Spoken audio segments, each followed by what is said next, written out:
Kia ora tātou, OMGers, Bishop David here from the Diocese of Waiapu in the Anglican Church, Aotearoa, New Zealand and Polynesia. Hope everybody's great. It is exquisite weather here in Hawke's Bay, which is one of the regions of my diocese where the sun always shines.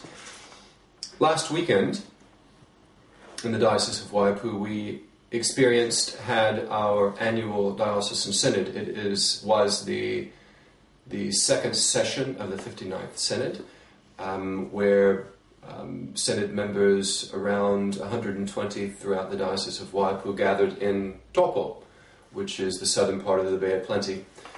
And it was a memorable Diocesan Synod for a myriad of reasons.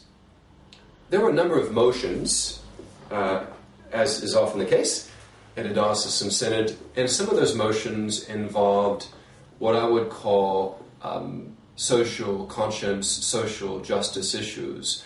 The motions ranged from one about fair trade, suggesting strongly that we become a fair trade diocese, where we're only using fair trade goods and we're aware and conscious of the way people are employed and the wages they receive throughout the world and how that translates into the goods that we use. We have a number of what we call already fair trade praying communities, parishes, and now hopefully we become that as a larger whole, as a diocese. So there was fair trade. There was a wonderful motion which came from our Waiapu youth. In the Diocese of Waiapu, we do something quite wonderful, I think, is concurrently running with our Diocesan Synod, which is primarily a synod of adults, we have a youth synod. And throughout the synod, those are interwoven, so we have youth synod members joining the adult synod and working together. I think it's a wonderful integration and a commentary on the landscape of Waiapu and the place that the prominent place that young people have. Anyway, I digress. The young people from the Youth Synod came to the Diocesan Synod and also moved a motion, and this motion was about well-being and health. What we're identifying in our diocese, and I don't think that we've cornered the market here, is that generally speaking, we eat rather unhealthy foods at church dues. Sausage rolls, and I mean the list goes on. Lots of sugar, lots of sort of fried type things. And so we're identifying that we need to raise the bar in terms of our culinary feasts and what we eat as we gather together as a community. And secondly, that we need to get out more. We need to drive less. We need to get on our bikes more. We need to walk more. We need to consider the ways in which we take care of ourselves. The other motion had to do with what's called a charter of compassion, again, the ways in which we treat our fellow human being. And then the last one, I don't want to forget this, was about our carbon footprint. Again, considering ways that we can reduce what we're doing to our environment.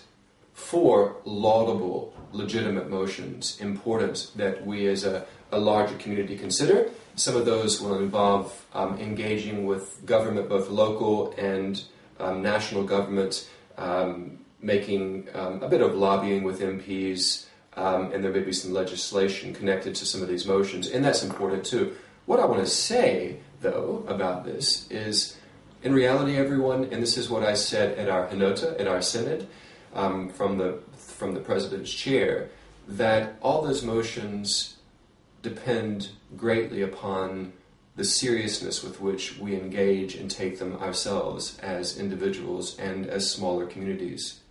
In other words, all of these really rely upon us and the way that we take them seriously. So how we, in other words, Ben, how we as individuals reduce our carbon footprint, the way we think about what we buy at the market, and hence the fair trade notion, how we engage in healthier living, what we eat, what we put in our bodies, and how we treat one another, again, our fellow human being, as individuals. Something as simple as walking down the street on a beautiful Hawke's Bay day and offering a greeting to someone else, acknowledging another fellow human being, offering compassion, care, presence, acknowledgement. I think there's something in that for us to consider.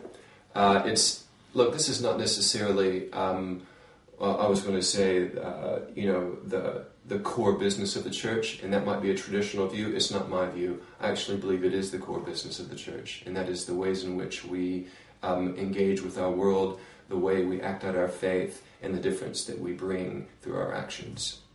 Blessings to you. Please consider what I've said, and I hope that you take it on board and it makes a difference in your life. Cheers.